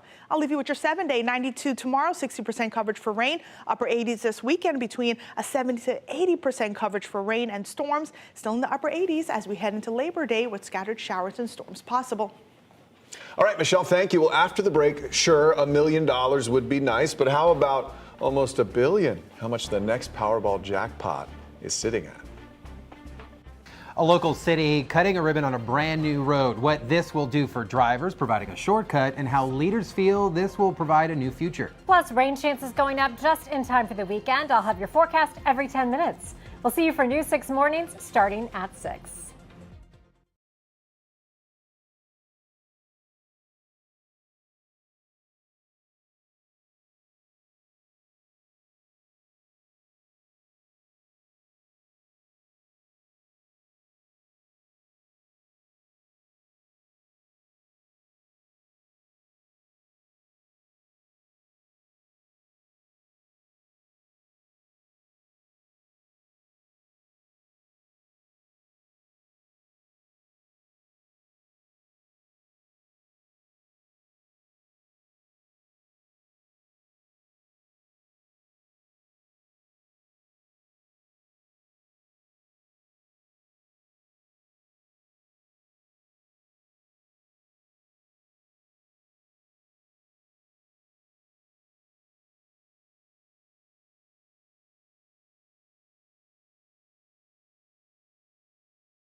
Well, it should be one of the most basic things when it comes to driving on one of Central Florida's many highways, but too often, many people have a hard time merging. It seems very difficult for some people. Trooper Steve went on patrol this morning to give some basic tips on how to merge safely. So what we're doing this morning is we are going to demonstrate a few times of the merge. So first and foremost, let's cruise. We are left lane, left turn signal, making that turn onto a ramp here. And then we see that this lane's going to end. So we're going to properly merge, turning signal, and come right on over. That other driver giving us space to come over. It's teamwork whenever we're merging like this. So now I have a safe distance between the vehicle in front of me. I have a beautiful distance to the vehicle behind me. And now we are all properly merging. And you can go back and rewatch Steve's entire stream with more examples of what not to do in this article at clickorlando.com. Just click on the On Patrol section under the traffic tab at the top of the page.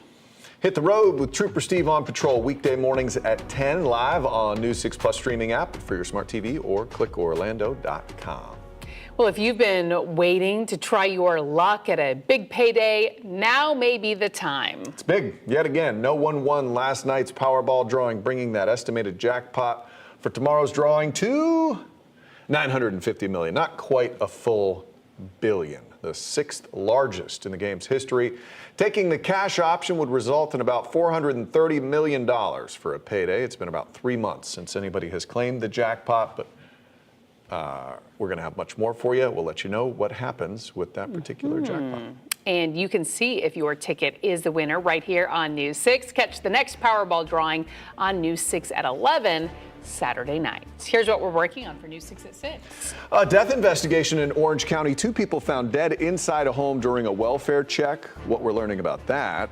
Plus, for the first time, we're getting our hands on the subpoenas served to Orange County employees, the people and departments under the microscope, and how county officials are responding. And the crosswalk battle carries over to Seminole County now, as some projects are not being repainted.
simply trying to taint the outcome and the public opinion.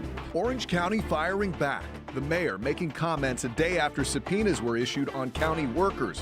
Why he says the move is politically motivated. Still his daughter, he's still my dad. We still had ups and downs. Plus a final plea from a daughter as her father is set to be executed.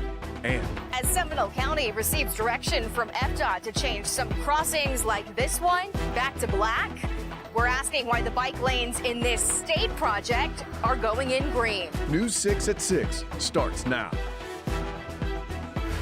We begin with breaking news on the state's DOJ investigation of Orange County. We've learned a total of 16 Orange County employees received subpoenas, and we got our hands on them. News 6 broke the story yesterday when the state CFO accused county employees of hiding documents from their investigators. News 6's Troy Campbell is live at the county building tonight.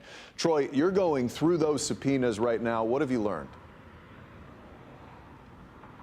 And this is a copy of one of those investigative subpoenas. We know a total of 16 of them were issued. This is the copy that we were given that was issued to the county attorney. And in it, it actually lists specific DEI programs and grants that they want information into. And it lists specifics such as the Black History Project, the Caribbean Community Connection of Orlando, the Central Florida Urban League, the Zebra Coalition, and the Orlando Youth Alliance. And today, both sides continue to point fingers. Take a look. Less than 24 hours after the state came to Orange County with subpoenas in hand. And that's just mean-spirited. That's all I can tell you is that certainly from a county perspective, we fully cooperated with the DOJ. The mayor defended his staff. I would tell you that there's something else driving this. Hinting at political motives behind the sudden spotlight on Orange County. Meanwhile, the state CFO, in an interview with News 6, hinted at what led to the sudden legal action. It's pretty obvious to me, as just an opinion, that some of the information was scrubbed. For commissioners and county staff, now caught in the middle, the increased legal scrutiny raises serious questions. I am hopeful that this is a misunderstanding and is not true, because it would really shed a very bad light on Orange County. Orange County Commissioner Myra Uribe, speaking to News 6 on Thursday, striking an optimistic tone that the new state subpoenas wouldn't uncover any wrongdoing. I want to be hopeful and believe that we were transparent and honest. If someone manipulated this process, it is very, very wrong and unacceptable. And again, we can tell you that 16 of these investigative subpoenas were issued to staff at Orange County's administration building, this being the copy that was issued to the county attorney. We will continue to go through it to see what exactly the state is looking for and what their deadline is. We will show you those details tonight beginning at 10 p.m. Until then, live in downtown Orlando, I'm your community correspondent, Troy Campbell, News 6. Thank you, Troy. Remember, you can stay with News 6 on air and online for the latest updates on breaking news always. And we're following some more breaking news right now. A death investigation is underway in Orange County. The sheriff's office responded to the Courtney Chase apartments today. They found 2 people dead inside a unit. The complex is next to Endeavor Elementary. Your Orange County community correspondent, Jarrell Baker, is at the scene. Now, right now, several authorities are right over there across the street at Courtney Chase apartment homes. Security stopped us from going inside. However, authorities are in there currently investigating. Now, deputies say that the man and the woman in the home are both around their 40s, and deputies say their bodies showed obvious signs of trauma. Now, deputies discovered those bodies around 10 a.m. here off of Courtney Chase Circle, off of Town Central Boulevard between US 441 and Florida's Turnpike. Now, this is currently under investigation. We'll tell you more information about the situation as it becomes available. Here in Orange County, Jarrell Baker, News 6. Well, it has been a dramatic day in the weather department. Flagler County experienced not 1, but 2 tornado warnings. Meteorologist Michelle Morgan is here now. Hopefully things start to quiet down this evening, Michelle. Well, unfortunately, Matt, still tracking some strong thunderstorms moving across central Florida. Those 2 tornado warnings that happened earlier, thankfully there hasn't been any reports of any damage, so that's great news, but certainly picked up a good soaking rain in many locations. We'll start off with Brevard County. In the past 6 hours, picked up almost 2 inches of rainfall rainfall in a few locations south of Rockledge because of that heavy rain as we head northward to Volusia County, looking at between 1 to 2 inches here, closer to the Daytona Beach area, 2.5 inches. So certainly a lot of rainfall. As we take a look at the latest radar scan, still continuing to track heavy rain here, heading towards the I-95 corridor, looking at some heavy rain, also lightning, and also some scattered rain heading towards Claremont and Mascot out in Lake County. So we'll continue to see the soggy setup as we head into the weekend. It's Labor Day weekend, so many plans for many of us. And of course, I'll have the breakdown coming up in my full forecast. Thank you, Michelle. Well, 33 years after a jury convicted him of killing his girlfriend, her mother, and another man, 59-year-old Curtis Wyndham is slated to be executed tonight via lethal injection. News 6's Mike Valenti is at the Florida State Prison to witness the execution. But earlier today, he spoke with Wyndham's daughter, whose mother is one of Wyndham's victims. Curtisia Wyndham Willingham visited her father for the last time Wednesday and told us that he's accepted his fate. He was in good spirits. We laughed, we talked. It was a good visit. For several hours Wednesday, Curtisia sat with her father, the man who killed her mother, Valerie Davis, and grandmother, Mary Lubin. A lot of people wonder how I dealt with him knowing what he did to my mom and grandma. And it was easier to deal with when everything else besides that day has been nothing but good. Curtisia was 9 months old when her father killed her mother and grandmother, as well as another man, Johnny Lee. We probably talked about that more than ever this month. What did he say as to why he did what he did? I would just keep that between us. This month, the Florida Supreme Court and United States Supreme Court, respectively, denied Wyndham's appeals to spare his own life, efforts that were based in part on his contention that his trial attorney was not competent enough to handle a death penalty case. If they had went on ahead and executed him many years ago, it's like, how do you torture someone for 33 years and then say, oh, now I'm going to kill you on top of that?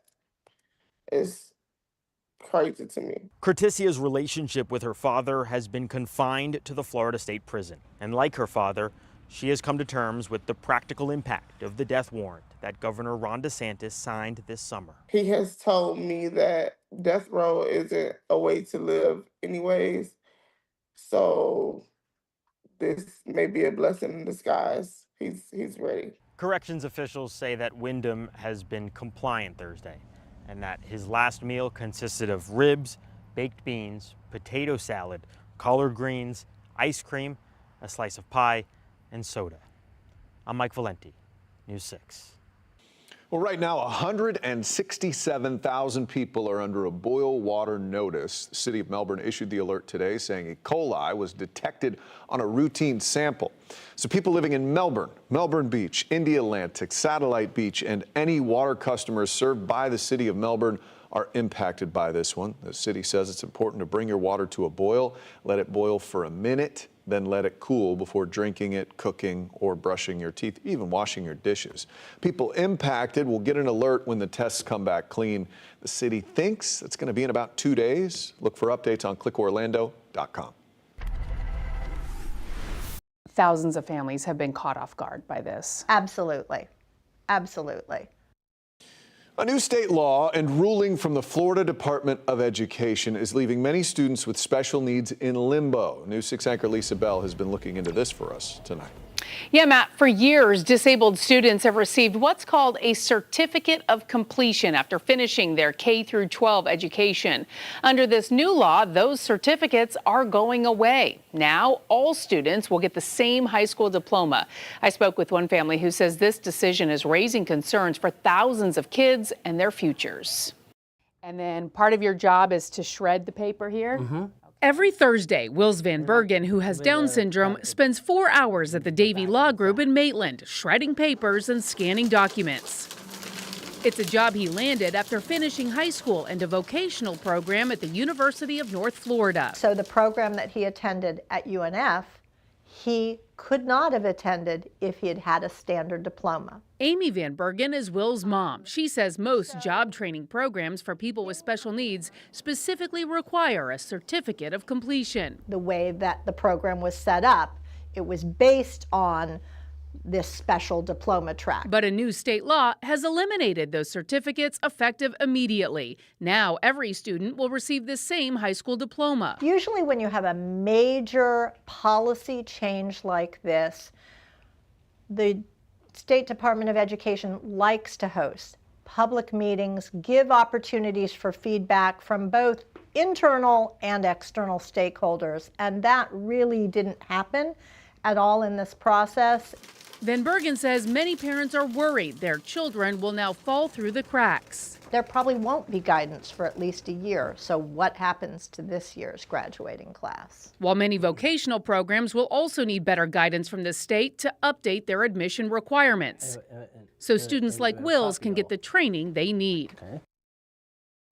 Now, I sent an email to the State Department of Education asking for clarification on Van Bergen's concerns, specifically if the DOE plans to accommodate students in any way who may need a certificate in order to apply to those training programs. In a statement, the DOE said in part, Florida's focus is preparing students with disabilities for college, careers, and independent living, not giving them a certificate that limits future options. They added that Florida has expanded diploma pathways for all students, including those with disabilities. And you can read their full response at clickorlando.com. Reporting in the newsroom, I'm Lisa Bell. Matt.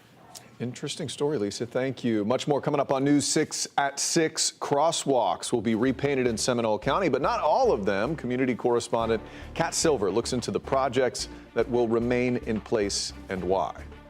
This portion of the news is sponsored by Advent Health, helping the communities we serve to feel whole.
Hey, welcome back.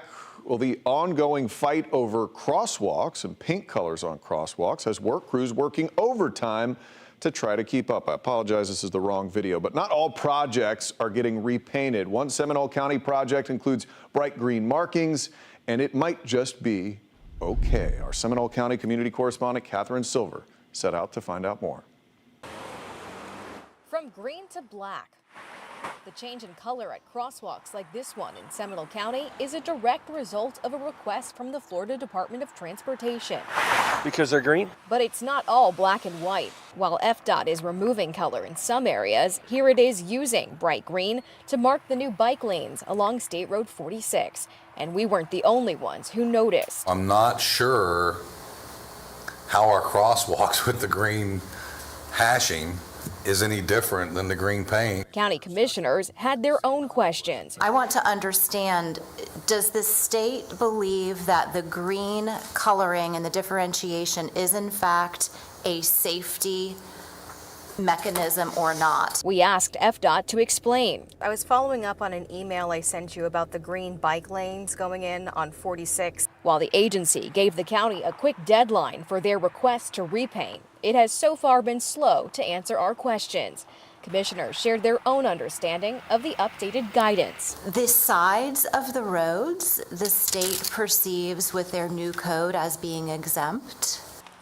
In other words, it is the crossings in places like Orlando, Daytona, and Cocoa that must be removed. Someone's making a big stink of this, and now everybody has to conform to it. These Seminole County high visibility crosswalks were designed with safety in mind. I thought the green ones were probably more visible. And paid for with the penny sales tax. And now they're having to spend money to turn around and change them. It's a waste of money.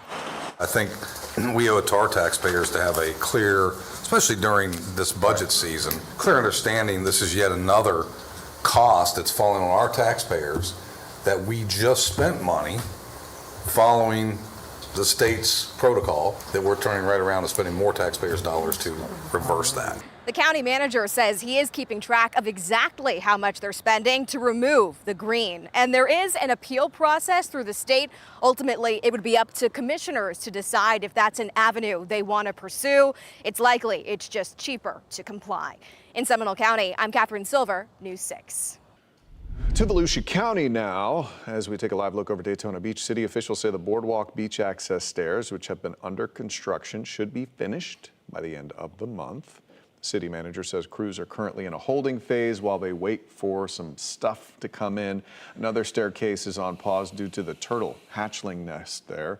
Permits are also being issued to move forward with the ramp and the seawall at Breakers Oceanfront Park. I could see you pointing out, is that the rainbow you're seeing? That's a rainbow, yes, it's beautiful. Meteorologist Michelle Morgan. Been a long day in the weather department. You guys had 2 tornado warnings today. Right. They're both expired now. Expired, yeah, but there were pretty intense thunderstorms, Matt, you know, producing heavy rain, a ton of lightning and gusty winds. I am going to put a loop on it just so if you missed it earlier this afternoon, first you could see that first tornado warning for parts of Flagler County. That's number 1. And then a second tornado warning issued for Putnam County, which is outside of our viewing area, but it did include parts of western Flagler County. And of course, we were on air covering it. And thankfully, I haven't heard of any reported damages or significant damages. So that's great news here. As we zoom things out, taking a look at what's currently happening, I'm still tracking some thunderstorms moving across central Florida this afternoon, or this evening, I should say. Looking at heavy rain over Astatula,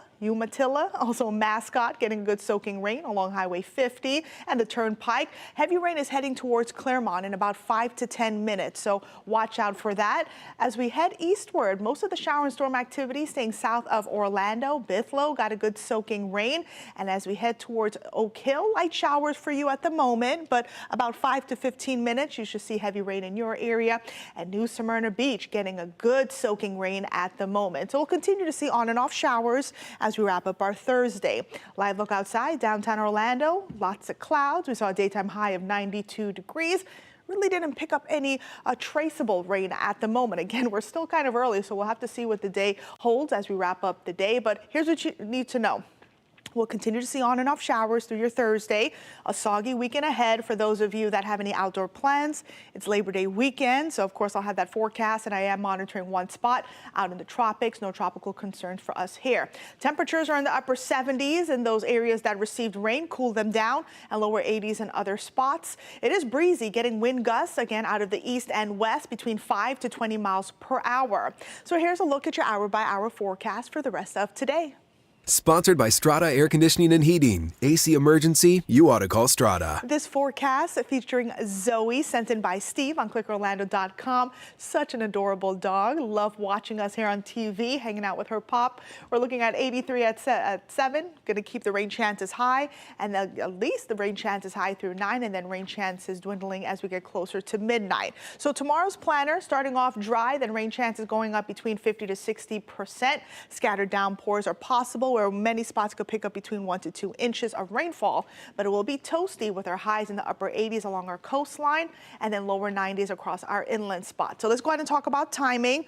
Around closer to 7, continuing to see scattered showers, and then by 10, there's a possibility we could still continue to see scattered rain and thunderstorms for parts of Volusia and Orange County. Friday morning starting off nice and dry, and then around 1, we'll see scattered rain and storms beginning to fire up across central Florida, lasting into your Friday evening. So don't put the umbrella away just yet. So here's a look at your 7-day forecast. 92 tomorrow, 60% coverage for rain. We're in the upper 80s this weekend. We're looking at a 70 to 80% coverage.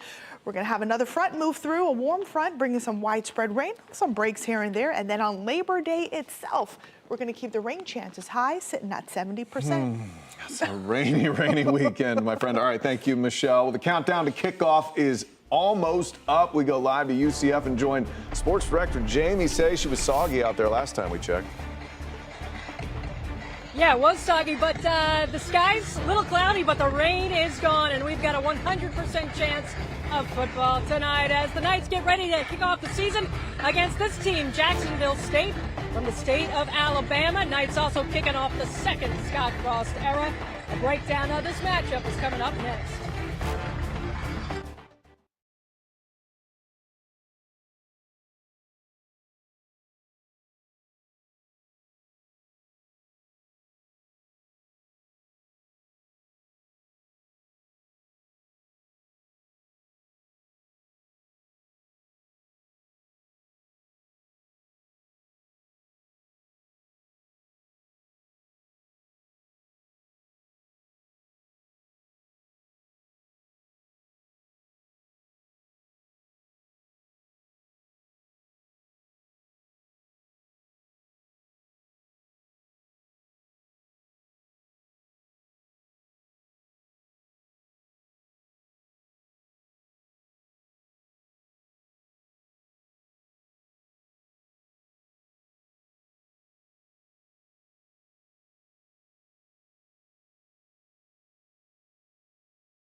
Welcome back to News 6. Jamie Say with you live at the Acrisure Bounce House, where UCF is about to kick off the season against Jacksonville State. Those Gamecocks are warming up behind me. Of course, this is also the return of head coach Scott Frost at UCF, and it's the debut for so many nights. You know, there's nothing like a season opener. It's kind of like that new car smell, and the Knights say they're ready to show what they're all about.